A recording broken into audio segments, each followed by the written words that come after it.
मैं भारत को समझता हूं, मैं अप्रिशिएट करूंगा उनकी फॉरेन पॉलिसी देखें क्या है। अमेरिका तो कदमों में गिरा लिया उन्होंने, उसके बगैर तो चल ही नहीं सकता वो, ये हालात क्रिएट हो चुके हैं, जरूरत है। लेकिन अब अमेरिका आपसे बात करेगा, भारत से इजाजत लेगा, भारत से इजाजत लेगा। उनका इन्फ्लुएंस वॉशिंगटन डीसी में इतना इंक्रीज हो चुका है, they are American, they are on their knees. मैं हमेशा ये कहता हूं कि आप इंडियन इंस्टीट्यूट ऑफ टेक्नोलॉजी का मुकाबला आप पाकिस्तान में तो नहीं कर सकते, लेकिन देखें ना आपके जो वहां से पढ़ के गए हैं उनके ऊपर कैम्ब्रिज, कोलंबिया, ऑक्सफोर्ड, इनकी डिग्रियां भी असर नहीं कर सकती। आप इस वक्त अफगानिस्तान से भी नीचे हैं। अब अपना मुकाबला अफगानिस्तान से किया करें, भारत के साथ ना किया करें। भारत की इस वक्त पोजीशनिंग जो है वो आपके कंट्रोल में नहीं है। हमारे अमीरुल मोमिनीन, आप बहुत यकीन करते हैं उन पे, उन्होंने फरमा दिया है कि भारत एशियन टाइगर है। अब आप एशिया के बलूंगड़े भी नहीं है, आप बच्चे भी नहीं। शहबाज शरीफ साहब ने कहा था कि हमें खैरात में जो पैसा मिला है सऊदी अरेबिया से, यूएई में, उसमें हमारे सिपा सलार ने बहुत कोशिश की। आपकी खबर ये थी, क्योंकि देखें वो तरक्कियों पे हैं, पैसों की टेक्नोलॉजी में, आप खैरात पे हैं, और आज से नहीं है 76 साल से है। ताजी साहब, यहाँ पर ये वाली खबरें इस तरीके से चल रही है कि लड़ाइयां पड़ गई हैं कि देखो वहां पर क्या हो रहा है। लड़ाइयां खैर पाकिस्तान तो मशहूर है इन चीजों में, लड़ाइयों में, इस तरह की चीजों में। लेकिन देखें, मेरा जो फीलिंग्स होती हैं इन दो चीजों पे, खुशी भी होती है और तकलीफ भी होती है। खुशी इस बात पे होती है कि साउथ एशिया में हो रहा है सारा कुछ ठीक है, भारत में भी, भारत भी, हमारे पड़ोसी भी हैं, हमारा डीएनए सेम है, सारा कुछ। साथ तकलीफ ये होती है कि वहां पे आप देखें कि टिम कुक है, उनकी मुलाकातें हो रही हैं, ना सिर्फ हमारे मोदी साहब से, अडानी साहब से उनकी मुलाकात हुई, फिर 2 उन्होंने स्टोर खोले, और फिर मैं उसके बारे में जब तफसील से पढ़ने की कोशिश की तो मैं जब रिसर्च कर रहा था तो मोदी साहब की सर्टेन कंडीशंस थी ये सारा कुछ करने में, कि हर चीज यहां मैन्युफैक्चर होगी, हमारी मेड इन इंडिया होगी, और सारा कुछ के उन्होंने नेगोशिएट किया। वर्सेस आपकी मुलाकातें किस सिलसिले में हो रही हैं, किन के साथ हो रही हैं? आपकी मैं बता देता हूं सबसे बड़ी खबर कल की क्या थी। शहबाज शरीफ साहब ने कहा था कि हमें खैरात में जो पैसा मिला है सऊदी अरेबिया से, यूएई में, उसमें हमारे सिपा सलार ने बहुत कोशिश की। आपकी खबर ये थी, क्योंकि देखें वो तरक्कियों पे हैं, पैसों की टेक्नोलॉजी में, आप खैरात पे हैं, और आज से नहीं है 76 साल से है। ये पहला आपका मौका नहीं है। आपने 1947 से खैरात मांगनी शुरू कर दी थी। आपने 1947 से इस्लाम का इस्तेमाल शुरू कर दिया था। इस्लाम के नाम पर आपने वेस्ट को कहा था, अमेरिका को कहा था कि socialism is not aligned with इस्लाम, ये हमारे इस्लाम के लिए खतरनाक है, हमें पैसा दिया जाए, हम इसका एक्सपेंशन रोकेंगे। ये 1947 की गेम है। आपने यहां आके अमेरिका के अंदर आपके 1947 के डेलीगेशन ने कहा था कि हमें जो हमारे आर्मी का इक्विपमेंट है वो सारा इंडिया जा चुका है, हमारी आर्मी कमजोर है, हमें डिफेंस के लिए $2 बिलियन दिया जाए। ये 1947 है। उसके बाद आप रुके ही नहीं, और आज का भी आपका माइंडसेट यही है। जब खैरात मांगने जाते हैं, लोन मांग कर आते हैं, तो फूलों की पत्तियां एयरपोर्ट के आपके वफद के ऊपर फेंकी जाती है। माइंडसेट की बात है ना, माइंडसेट की बात है। मैं ये नहीं कहता, आप भी बहुत इंटेलेक्चुअल है, इसमें कोई शक नहीं है, लेकिन आपका इंटेलेक्ट 2 नंबरी में चलता है, मनी लॉन्ड्रिंग में चलता है। मैं हमेशा कहता हूं आपने बहुत तरक्की की है, लेकिन पाकिस्तान के अंदर तरक्की नहीं की। आपने तरक्की दुबई और लंदन में की है। खान साहब ने भी खुद फरमाया अगले दिन अपने खिताब में कि दुबई में आप प्रॉपर्टी लेने में आपका टॉप 10 में नंबर है आपका, तो वो आपने फ्री तो नहीं ली ना, आपने एक मुल्क के कपड़े बेचकर अपने मुल्क को लूट के बनाया है। मैं बल्कि हमेशा कंपैरिजन ये करता हूं, आज 2 कंपैरिजन तो ये बताऊंगा आपको। आप जरा गौर करें, भारत के साथ आप हमेशा कंपैरिजन करते हैं, आप कहते हैं हम इक्वल है। इक्वल तो खैर आपको चाहिए इस चीज को छोड़ दें, यू आर नोवेयर। इक्वलेंस देखनी है तो मैं अगले दिन आपके पासपोर्ट का कंपैरिजन किया है, आपका पासपोर्ट की रेटिंग जो है पैलेस्टाइन से नीचे है, they are in state of war always, आप उनसे भी नीचे हैं। आप इस वक्त अफगानिस्तान से भी नीचे हैं। अब अपना मुकाबला अफगानिस्तान से किया करें, भारत के साथ ना किया करें। भारत की इस वक्त पोजीशनिंग जो है वो आपके कंट्रोल में नहीं है। हमारे अमीरुल मोमिनीन, आप बहुत यकीन करते हैं उन पे, उन्होंने फरमा दिया है कि भारत एशियन टाइगर है।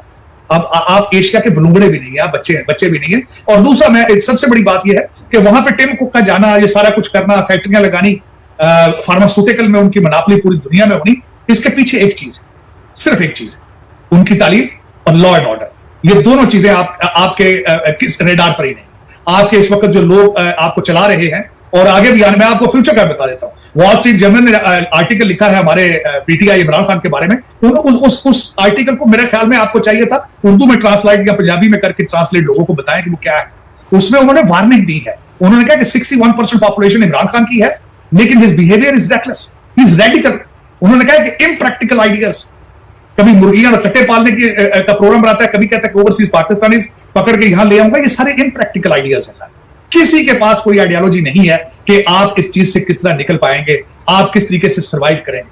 आप आगे, आपका survival is at the risk right now. आपके जिस तरीके से इस वक्त मैं समझता हूं के सर्कमस्टांसेस चल रहे हैं, जुडिशियल मार्शल लॉ लग चुका है आपका, और उसके बाद सारे फैसले, इलेक्शन का स्केड्यूल देना, वो 51,744 केसों को भूल के सिर्फ एक केस चला रहे हैं, अफसोस के साथ कि वो भी ग्रेजुएट कोलंबिया से हैं, एचईसन के हैं और कैम्ब्रिज से हैं, लेकिन उनको नहीं पता बिल्कुल पाकिस्तान किस तरह चलाना है। मैं हमेशा ये कहता हूं कि आप इंडियन इंस्टीट्यूट ऑफ टेक्नोलॉजी का मुकाबला आप पाकिस्तान में तो नहीं कर सकते, लेकिन देखें ना आपके जो बाहर से पढ़ के गए हैं उनके ऊपर कैम्ब्रिज, कोलंबिया, ऑक्सफोर्ड, इनकी डिग्रियां भी असर नहीं कर सकी। वजह क्या है? ये एक सवाल, बहुत बड़ा सवाल है। क्या बात? साजिद साहब, अगर मुझे इजाजत दें, इस पे एक सवाल, क्योंकि आपने बात की ना तो मेरे ज़हन में ये आया कि देखिए हमारे जो आते हैं वज़ीर आज़म, और हम जिन लोगों की बात कर रहे हैं जिस भी शोबे में, जुडिशरी से लेकर हमारी पार्लियामेंट तक, ऑक्सफोर्ड के पढ़े हुए, कैम्ब्रिज के पढ़े हुए, जिस वज़ीर आज़म की हम बात कर रहे हैं अपने हमसाया मुल्क वज़ीर आज़म की, वो कितना पढ़ा लिखा है? हाँ, चाय वाला वहां पे उनको ये कहा जाता है। लेकिन आगे ये रोकूं, सबसे पहले उनके कितने वज़ीर आज़म जो है वो मुल्क छोड़कर भागे? उनके कितने एस्टेब्लिशमेंट या ब्यूरोक्रेसी जो है वो मुल्क के अंदर रहती है या भाग जाती है वहां से? कितने लोग इस वक्त आपके जो 5,000 10,000 लोग जो रूल कर रहे हैं, उनको कितनों को शौक है कि हमारी लेगेसी क्या हो? तो है किसी को शौक? आप मुझे ये बताएं ना, आपका कौन से कितने जज या कितने रिटायर्ड लोग पाकिस्तान में रहना पसंद करते हैं? कितनों के बच्चे पाकिस्तान में पढ़ रहे हैं? मुझे यही बता दें आप, वर्सेस आप कंपेयर करें उनको, कंपेयर करें उनको। वजह यह है कि आप दर हकीकत और फ्यूचर में भी कुछ नजर नहीं आ रहा। मैं हालांकि कोशिश करता हूं कि आई शुड रिमेन ऑप्टिमिस्टिक। मैं यहां पे हमेशा बात करता था कि half glass full and half glass empty, there is always light at the end of the tunnel, लेकिन सारी फिलॉसफीज खत्म हो गई पाकिस्तान में जाके। उसकी वजह यह है, ऑक्सफोर्ड से पढ़ के लोग जाके जिहाद प्रमोट कर रहे हैं, ऑक्सफोर्ड से पढ़ के जाके, और डबल स्टैंडर्ड है कि अपनी औलाद बैठी, उनको जिहाद नहीं कराना पाकिस्तान में बुला के, उनको सवाब की जरूरत नहीं है।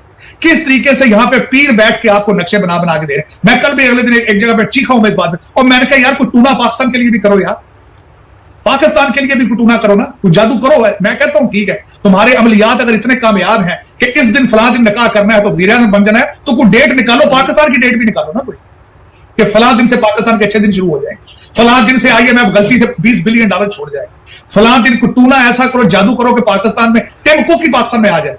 तो साजिद साहब, आज मैंने पढ़ा है कि DW में ये पब्लिश हुआ है और वॉइस ऑफ अमेरिका में भी, और मेरा ख्याल है BBC में, 2-3 जगहों पर ये एक स्टोरी और उसको रिपोर्ट इस पर पब्लिश हो रही है, जिसमें कहा गया है कि पाकिस्तान से एक बड़ी तादाद नौजवानों की जो है वो बाहर की तरफ जा रही है, और उन्होंने इंटरव्यूज वगैरह तक किए हैं। सर ये तो यानी ये क्या बनेगा? हम तो कहते हैं कि 60% यूथ, हम इसके ऊपर फख्र करते थे कि हमारा देखिए कितनी बड़ी तादाद यूथ की है, तो वो तो बाहर जा रही है। देखिए, यूथ को देने के लिए आपके पास क्या है? आपके सिर्फ 5,000 लोग जो है वो अपने बच्चों को देखें वो कराते हैं सीनियर कैम्ब्रिज, जूनियर कैम्ब्रिज, और उसके बाद वो जो ब्यूरोक्रेसी है वो पढ़ाती है बाहर, उनको लूट मार करके। या ब्रिटिश एजेंट्स के जो लोग थे, जो पोते दोते हैं, वो तो जाते हैं सारे, जो आपकी रूलिंग एलीट है वो तो कर रही है। लेकिन अब देखें जो रिपोर्ट आपकी DW है उसके मुताबिक 2023 के पहले क्वार्टर के अंदर, पहले 3 महीने के अंदर 2 लाख लोग वहां से निकले, 2 लाख। तो ये आज का प्रोसेस नहीं है, ये आज का नहीं हो रहा है, ये बड़े अरसे से। मैं कनाडा गया, पिछले दिनों में गया, मैंने वहां देखे अपने सेंट्रल पंजाब के लड़के, क्योंकि पॉइंट बेस इमिग्रेशन है उनकी, ऑस्ट्रेलिया की पॉइंट बेस इमिग्रेशन होती है, तो वो ब्रेन ड्रेन फॉर्म, जो जिसके पास कोई एसोसिएट डिग्री भी इंजीनियरिंग की है वो भाग कर करना चाह रहे हैं, और जो जिनके पास नहीं डिग्री है वो पैदल चल के जा रहे हैं। आप देखें तो सही ना किस तरीके से वो यहां से ईरान जाते हैं, ईरान से टर्की, टर्की से ग्रीस और इटली जाते हैं, किस तरह वो लोग जाते हैं। पाकिस्तान के अंदर देखें, मैं आज आपको आप पाकिस्तानी बड़े आजकल इस चीज पे भी साथ आपकी एक प्रोडक्ट, एक बाय प्रोडक्ट तो आप हमेशा रखते हैं। इन्होंने कहा अगले दिन 262 अटैक हुए टेररिज्म के एक साल के पूरे दिन होते हैं 365, तो 262 दिन अगर अटैक हो तो वहां क्या फ्यूचर होगा? लोग देखिए, लोग सीरिया से भाग रहे हैं, लोग पैलेस्टीन से भाग रहे हैं, लोग सूडान से भागेंगे, वहां जंग शुरू हो चुकी है, लोग लीबिया से भाग रहे हैं, इसी तरह लोग पाकिस्तान से भागेंगे।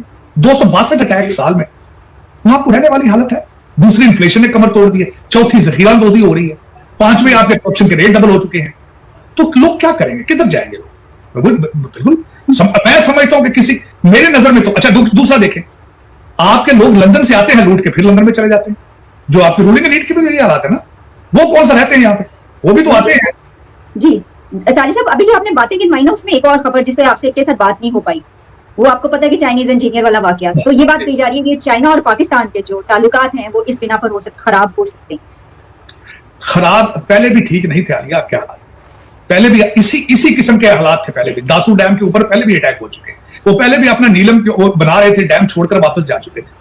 आपने उनसे, और फिर उसके बाद ये भी बात हुई थी कि वो कहते थे कि हम अपनी फौज भेजते हैं, अपनी सिक्योरिटी एजेंसी भेजते हैं हमारी हिफाजत करने के लिए, क्योंकि you were fail to do it. लेकिन अब ये बात है जो हुकूमत डायरेक्ट बता नहीं रही है कि आपने श्रीलंका का बंदा जिंदा जलाया था सियालकोट के अंदर, उसने क्या कहा था, कितनी उसने इंसाफ, अगर देखा जाए या तो लोगों को हकायक बताएं, वरना हमारे जैसे लोग स्पेकुलेट करते हैं। तो स्पेकुलेशन में क्या था, उसने भी कहा था कि फॉरेन डेलीगेशन विजिट करने आ रहा है, हम सफाई कर रहे हैं, ये चीजें जो लगा रखी हैं बाद में लगा लेना या जो कर लेना या उतार लो इसको।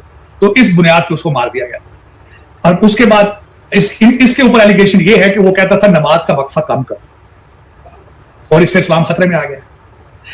ये तब होता है जब हुकूमत कमजोर हो, जब रेट ऑफ गवर्नमेंट कमजोर हो। मैं कल किसी से बात कर रहा था, देखे सिर्फ एक आदमी के पास ये सारा कुछ इख्तियार है, आप क्योंकि आपके मार्शल आर्ट्स जो लगे आपके, उन्होंने प्रूव किया था कि किस तरीके से कंट्रोल करना है इसको। और सिर्फ इस वक्त भी आपकी ताकत सिर्फ एक आदमी के हाथ में, जो आपका ऑर्गेनाइज एस्टेब्लिशमेंट का हेड है, उसके हाथ में। टफ फैसले उसने करना है, रेट ऑफ गवर्नमेंट उसने एस्टेब्लिश करनी है, हर चीज को उसने रोकना है, लेकिन वो एक्शन नहीं कर रहा है। वो इन सबको छोड़ के ये सारे लुटेरे जितने डाकू हैं मुख्तलिफ बैठे हैं इदारों में, वो मेरा अपनी अपनी मर्जी कर रहे हैं। बिल्कुल उसी चाइना से रिलेशनशिप किस तरह ठीक होगा जब उनका जानो माल ही यहाँ पे महफूज नहीं होगा, किस तरह होगा। और आप सी पैक को सीरियस नहीं ले रहे, आप चाइना को सीरियस नहीं ले रहे। मेरे ख्याल आपको, मेरा ख्याल है कभी ना कभी अमेरिका के डॉलर जो है, और ज्यादातर आपके दूसरी सबसे बड़ी बात यह है, मैं हमेशा ये रिक्वेस्ट करता हूं अपनी एस्टेब्लिशमेंट से और दूसरे लोगों से कि यार आप अपने बच्चों को यहां से निकाल के चाइना में पढ़ाएं। उसकी वजह यह है कि शायद उनका आप पे ट्रस्ट रिस्टोर हो। अब होता क्या है, बच्चे इनके यहां हैं, उनके पैसों की डॉलरों की जरूरत यहां है, तो वो एक झुकाव रखते हैं अमेरिका साइड से। हालांकि अमेरिका पाकिस्तान के नेशनल इंटरेस्ट ये है कि चाइना के साथ रिलेशनशिप है। उसकी वजह यह है। और दूसरा मैं इनको खासकर बताना चाहता हूं, बार बार ये कह चुका हूं मैं कि मेरे भाईजान, अजीज भाईजान, कि आप, मुझे पता है आपको डॉलरों और पाउंडों की जरूरत है, लेकिन अब अमेरिका आपसे बात करेगा भारत से इजाजत लेकर, भारत से इजाजत लेकर। उनका इन्फ्लुएंस वॉशिंगटन डीसी में इतना इंक्रीज हो चुका है, they are Americans, they are on their knees. Tim Cook की मिसाल ले लें, फार्मास्यूटिकल की मिसाल ले लें, और उन्हें पता है चाइना को हमने काउंटर करना है तो इनको साथ लेकर काउंटर करना है। और मैं भारत को समझता हूं, मैं अप्रिशिएट करूंगा उनकी फॉरेन पॉलिसी। देखें क्या है, अमेरिका तो कदमों में गिरा लिया उन्होंने, उसके बगैर तो चल ही नहीं सकता। वो ये हालात क्रिएट हो चुके हैं। अगले दिन मैं एक बड़े हाई लेवल डेलीगेशन के सामने बैठा था, भारतीय, उन्होंने कहा है कि अमेरिका की हर बड़ी ऑर्गेनाइजेशन में जब तक भारतीय सिटीजन, भारतीय निजात बंदा उनके बोर्ड पर नहीं होता, उनके स्टॉक ऊपर नहीं जाते। और this is true. World bank का हेड जो अजय बंगा है, उसकी पोजीशनिंग देख लें आप। और उसके बाद मैं ये बताना चाहूंगा कि अब वो उनकी मर्जी की, देखिए उनकी, मैं जो फॉरेन पॉलिसी की बात कर रहा था, अमेरिका कदमों में, और ऊपर रशिया के साथ डीलिंग भी कर रहे हैं। उनके foreign minister is on a trip of India right now, उनके साथ भी ट्रेडिंग कर रहे हैं, उनसे तेल भी ले रहे हैं अमेरिका की मर्जी के खिलाफ। तो ये आपको समझना चाहिए, लेकिन समझेगा वही जो नेशनल इंटरेस्ट के बारे में सोचेगा। पाकिस्तान में अभी तक आपने हमेशा अपने पर्सनल इंटरेस्ट पे डिसीजन लिए हैं, नेशनल इंटरेस्ट पे डिसीजन नहीं लिए, क्योंकि आपकी रूलिंग एलीट के बच्चे सारे अमेरिका में और बरतानिया में पढ़ रहे हैं। ये मजबूरियां आपकी प्रॉपर्टियां यहां पे हैं, आपके बैंक अकाउंट यहां पे हैं। तो चाइना से आपके रिलेशनशिप सिर्फ इसीलिए बेहतर नहीं हो रहे क्योंकि आपके एसेट सारे यहां हैं। आप पैसा जो लाते हैं लूट के चाइना से, सऊदी अरेबिया से, वो आता यही है, क्योंकि पाकिस्तान तो रुकता नहीं है वो। तो आपकी मजबूरी है कि आपके घर यहां पे हैं, जायदादें यहां हैं, लंदन में और अमेरिका में, और बच्चे भी यहां हैं। इस वजह से आप ये जगह छोड़ते नहीं है, वरना आपका कोई फ्यूचर नहीं है। मैं आपके हालात आजकल के बताता हूं। इस वक्त आलिया देखा जाए तो आपकी यूथ जो है, कुछ यूथ तो भाग रही है, 2 लाख बंदा तो भाग रहा है, भाग चुका है, दूसरे तैयारियां कर रहे हैं, कोई फ्रॉड करके भाग रहे हैं, जिस तरह भी। जो बचे हैं उनकी हालत बताता है। इस वक्त ये वाहिद कौम ऐसी है जो पाकिस्तान, जो इस वक्त जमान पार्क के बाहर खड़ी है, जो कहते हैं ये हमारा अमीरुल मोमिनीन है, कोई ये कहते हैं करबला है, कोई कहते हैं ये जिंदा पीर है। वजह क्या है? और सारा दिन तालियां क्यों बजाते हैं कि देखें ये हकीकी।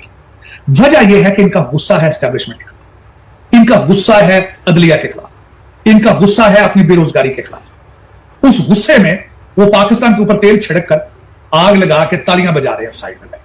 लेकिन मैं रिक्वेस्ट करता हूं कि गुस्से में अपना घर ना जला, गुस्से में मेरी फीलिंग्स आपके साथ है। इन्होंने बहुत जलील किया आपको 76 साल, लेकिन इसका हल ये नहीं है कि अपने घर को आग लगा लीजिए। अब दूसरी तरफ पे ये है कि वहां पे जो मैंने आपको हमेशा ये अर्ज करता था कि डेमोक्रेसी के फ्लोर हैं, जिसकी वजह से नेशनलिस्ट मूवमेंट्स आगे आई हैं, अथॉरिटेरियनिज्म, पॉपुलरिज्म आगे प्रमोट हुआ है, लोग, दुनिया बेजार है। अमेरिका के अंदर भी जमहूरियत सही नहीं चल रही है, लेकिन नेशनलिस्ट मूवमेंट्स उसके रिजल्ट में निकली, सारी फेल हो चुकी है स्वाय मोदी साहब। उसकी वजह यह है कि उन्होंने डिलीवर किया, इसमें कोई शक नहीं। देखें आप जितनी तनकीद कर ले नफरत में जाके, लेकिन he is good for his country and you need to appreciate it, matter of fact, and I appreciate it कि उन्होंने अपने मुल्क के लिए बहुत अच्छा किया है। आपको पसंद हो या ना हो, who cares, they are touching the highest of their foreign policies, they are touching the highest of their economy, और they are rising power of, matter of fact, not only in Asia, in the world, matter of fact. उसके लिए बहुत कुछ करना होता है। आपको चाहिए, मेरी नजर में आपको चाहिए कि अपने पीएचडी का सब्जेक्ट पाकिस्तान में बनाए कि भारत से क्या लर्न करना है, उन्होंने क्या किया है 1940 से अब तक। नहीं, ट्रूली मैं ये समझता हूं आप खुद कुछ कर नहीं सकते, तो जो कर रहे हैं उनको स्टडी तो करें भाई, उनको स्टडी तो करें। डॉक्टर मनमोहन सिंह पे रिसर्च करें, नरसिम्हा राव पे रिसर्च करें, देखें वो क्या, मोदी साहब पे रिसर्च करें वो क्या डिलीवर कर रहे हैं, अडानी साहब पे रिसर्च करें उन्होंने किस तरह सारा कुछ कर रहे हैं। लेकिन इस सब चीजों के पीछे ये एक बात कॉमन जरूर होगी, खुदारा ये दहशतगर्दी से जांच हो, खुदा ये 262 हमले लोगों को बता के जो पैसे मांगते हो, देखें जी हम मजलूम हैं, हम आपकी जंग लड़ते रहे हैं, हमारी इतनी शहादतें हैं, हम तो शहीद हो गए, मारने वाला भी मुसलमान है, मरने वाला भी मुसलमान है, दोनों शहीद हैं। कैसे, क्या बात कर रहे हो भाई, क्या क्लेम कर रहे हो, दोनों शहीद हैं, वो भी कहते हैं शहीद है। तो फिर एक खुदारा इससे जान छोड़ो इस चीज की। इस्लाम एक बड़ा अच्छा मजहब है, उसको समझने की कोशिश करो, पाकिस्तानी बनो और पाकिस्तान बना लो। अब मेरी रिक्वेस्ट। साजिद साहब, आपने जो ये आखिर में पॉइंट सामने रखा है कि भाई आप हमें तो पीएचडी करने की जरूरत है इस वक्त उन लोगों पे कि जो इस वक्त तरक्की करते हुए नजर आ रहे हैं, तो पहले ऐसा करें कि आप एक अपना सब्जेक्ट ही बना लें। दोस्तों, जैसा कि आपने क्लिप में देखा कि भाई डोनाल्ड ट्रंप का जो रुख है ना, मतलब कि भारत की तरफ हो गया और उसको ना इलेक्शन जीतने के लिए अब भारत की ज़रूरत पड़ रही है। तो भाई अब वो भारत के लिए मतलब कि बहुत अच्छे शब्द का इस्तेमाल कर रहा है, ठीक है। क्या बोलते हैं, अमेरिका राष्ट्रपति डोनाल्ड ट्रंप और भारतीय प्रधानमंत्री के बीच में बेहद सकारात्मक और घनिष्ठ व्यक्तिगत संबंध हैं और वह एक महत्वपूर्ण द्विपक्षीय व्यापार समझौते के लिए सक्रिय रूप से प्रसारित है। हालांकि उनके प्रशासन ने व्यापार पर कड़ा रुख अपनाते हुए नए व्यापार और आर्थिक समझौतों पर बातचीत के दौरान भारत के ऐतिहासिक टैरिफ की आलोचना भी की है। मतलब कि भाई भारत के टैरिफ की मतलब कि हमेशा से ही क्या बोलते हैं, भारत ने तो क्या बोलते हैं, अमेरिका ने जो टैरिफ लगा रखा था उसकी तो आलोचना करी है, और भाई अमेरिका ने तो भाई साहब बेहिसाब भारत पर टैरिफ भी लगाया है। ट्रंप भारत संबंधों के प्रमुख पहलू क्या हैं, ठीक है, मैं ये समझते हैं। व्यापार समझौते की बातचीत की जो बातचीत हुई थी अंतरिम, जब मतलब कि टैरिफ के बाद में, उसके बाद में व्यापार समझौते की बातचीत हुई थी, ठीक है। अमेरिका और भारत अंतरिम व्यापार समझौते पर सक्रिय रूप से बातचीत कर रहे हैं। हालांकि ट्रंप ने भारत के टैरिफ और पिछले व्यापार समझौते की बार बार आलोचना की है, लेकिन खबरों के मुताबिक दोनों पक्ष द्विपक्षीय समझौते को अंतिम रूप देने के लिए अंतिम चरण में है। मतलब कि बातचीत एकदम चल रही है, और मतलब कि व्यापार समझौते को लेकर मतलब कि भाई साहब बहुत मतलब कि द्विपक्षीय समझौते को लेकर बहुत मतलब कि अंतिम चरण में है और बातचीत होने वाली है, ठीक है। राष्ट्रपति का दौरा, डोनाल्ड ट्रंप का दौरा होने वाला भारत में, ठीक है। ट्रंप व्हाइट हाउस में वापसी के बाद भारत की अपनी पहली यात्रा की तैयारी कर रहे हैं। इस आधिकारिक राजकीय यात्रा का समन्वय भारत में अमेरिकी राजदूत सर्जियो गौर कर रहे हैं, ठीक है। मजबूत भू राजनीतिक संबंध, ठीक है। ट्रंप प्रशासन भारत को एक आवश्यक रणनीतिक साझेदार के रूप में देखता है और ऊर्जा, रक्षा और व्यापक क्वाड ढांचे पर तालमेल बिठाने के लिए काम कर रहा है। तो मतलब क्वाड की कंट्रीज आप जानते हो, जो कि वैसे बनी ही, जो क्वाड ग्रुप बना गया था, वो बनाया गया था चाइना को काउंटर करने के लिए, जिसमें भारत है, ऑस्ट्रेलिया है, अमेरिका है, ठीक है, और जापान भी है आई थिंक, ठीक है। तो ये मतलब कि ये क्वाड ग्रुप है जो चाइना को काउंटर करने के लिए, लेकिन भाई जब से ट्रंप ने मतलब कि क्या बोलते हैं टैरिफ वॉर लगानी शुरू कर दी और भारत को उल्टा सीधा बोलने लग गया था, तो भाई उसके बाद से भाई भारत ने क्या बोलते हैं क्वाड की मीटिंग में अटेंड ही नहीं करी, और उसके बाद में अटेंड हो मतलब कि हो ही नहीं रही थी, वो कोई मीटिंग हो भी नहीं रही थी क्वाड की, ठीक है। तो अब क्या है ना, ब्रिक्स में तो भाई भारत है ही, और ब्रिक्स भी पता है कि भाई साहब वो तो एंटी अमेरिका ग्रुप है, ठीक है। भाई भारत मतलब कि दोनों ग्रुप में है, मतलब कि क्या बोलते हैं अमेरिका के ख़िलाफ़ भी है और अमेरिका के साथ भी है। तो भाई भारत तो डबल गेम तो करता ही है भाई, मतलब कि वो डबल गेम खेलनी भी चाहिए भाई साहब। ऐसे बंदों के साथ में डबल गेम ही खेलेंगे तभी जाके गुजारा है भाई। क्योंकि भाई साहब ये ट्रंप जो है ना, ट्रंप मानने वाली चीज़ नहीं है भाई, आराम से मानने वाली चीज़ नहीं है। इसको जितना दबा कर रखा जाएगा ना उतना ही बेस्ट है किसी भी देश के लिए, क्योंकि भाई साहब ये नाटो देशों के साथ में मतलब कि जो चीज़ कर रहा है ना भाई साहब, वो तो मतलब कि भाई अलग ही लेवल की चीज़ है ना फिर तो, है ना। क्योंकि भाई अब ट्रम्प को इतना पता चल गया कि भाई नाटो तो साथ में देंगे, साथ नहीं देंगे, क्योंकि इसी वजह से भाई इटली की क्या बेइज्जती करी थी, है ना, ट्रम्प ने। तो भाई सबको पता है कि भाई साहब क्या बोलते हैं, अभी आपने खबर भी सुनी होगी कि भाई साहब सेल्फी लेने की बात, मतलब कि फ़ोटो लेने की बात, और कितना बड़ा क्या बोलते हैं जो ट्रम्प है, मतलब कि इटली के प्रधानमंत्री, वो क्या क्या नहीं कह दिया उसने, ठीक है भाई साहब। देखो, Donald Trump balance a strong personal report with Prime Minister Narendra Modi against a firm stance on trade and tariff. Will he has previously voiced frustration over restrictive tariff on American goods. Washington and Delhi are near a major trade deal and planning a presidential visit. तो भाई ये बात तो एकदम साफ है ना कि भाई साहब ट्रम्प तो भारत में आने वाला है, लेकिन भाई साहब उससे पहले उसने भाई भारत को लेकर बहुत सारी बातें कही हैं जो कि भाई साहब काबिल तारीफ़ नहीं है। मतलब कि किसी कंट्री को तुम ऐसा बोलोगे तो भाई साहब वो कंट्री तो तुम्हें फारिग कर देगी ना बेटा फिर तो, ठीक है। अब ट्रम्प क्या बोलता है, अब ट्रम्प पता है कि दोबारा बननेगा नहीं है, ठीक है, उस ट्रम्प को पता है बात, लेकिन भाई साहब वो अपनी क्रेडिबिलिटी छोड़ के, वो एक लेगेसी छोड़ के जाना चाहता है। लेकिन भाई साहब लेगेसी कैसे छोड़ेगा वो, तो मतलब कि भाई साहब लेगेसी की जगह पे मतलब ऐसे काम कर रहा है जहाँ से पूरी दुनिया में तंगी हो रही है, मतलब उसको दुनिया में पता है जाना कैसे जाएगा, मतलब कि ट्रम्प का भी नाम लिया जाएगा तो भाई साहब ट्रेड वॉर, ठीक है, ऑयल क्राइसिस, जंग लड़ना, ये सब चीज़ें मतलब कि भाई साहब ट्रम्प ने अपने सर ले ली है, और उसको चाहिए peace award, Nobel peace award चाहिए इस बंदे को, बताओ। ये सब चीज़ें करने के बाद अब तो पीएम मोदी की भाई साहब तारीफ़ें करने में लगा हुआ है डोनाल्ड ट्रम्प, ठीक है, कि भाई प्राइम मिनिस्टर मोदी जैसा मैंने तो नेता कभी देखा ही नहीं है ज़िंदगी में अपनी, और ग्रेट निगोशिएटर, ठीक है, टफ कुकी, ठीक है, टफ निगोशिएटर, पता नहीं क्या क्या बोला भाई साहब उसने प्रधानमंत्री नरेंद्र मोदी को। लेकिन भाई साहब प्रधानमंत्री नरेंद्र मोदी भाई साहब कभी भी किसी भी देश की कोई बुराई नहीं करते, वैसे कभी भी किसी एक्स बस पाकिस्तान को छोड़ के, पाकिस्तान, क्योंकि भाई साहब भारत का दुश्मन है, और पाकिस्तान तो भाई साहब जन्म ही उसका इस वजह से हुआ है कि भाई भारत को दिक्कत दे सके, तो भाई पाकिस्तान को तो छोड़ नहीं सकते ना। लेकिन भाई साहब किसी भी देश के ऊपर भाई साहब भारत के प्रधानमंत्री नरेंद्र मोदी ने कोई गलत टिप्पणी करी हो, कुछ भी क्रिटिसाइज़ किया हो, कुछ नहीं करते भाई साहब, उन्हें पता है सबके साथ में रिलेशन बना के रखने पड़ते हैं, ठीक है भाई साहब। और ये जियो पॉलिटिक्स है, जियो पॉलिटिक्स में बहुत कुछ चीज़ें होती हैं भाई, ठीक है। तो खैर तो दोस्तों, अगर आपको हमारी वीडियो पसंद है तो कम से कम व्हाट्सएप पर जरूर शेयर कीजिएगा, साथ चैनल को सब्सक्राइब करके हमारा मन वो जरूर आएगा, ताकि हम आपके लिए ऐसी मनोरंजन वीडियोस बनाते रहें। तो बस मिलते हैं आपसे वीडियो, तब तक के लिए जय हिंद।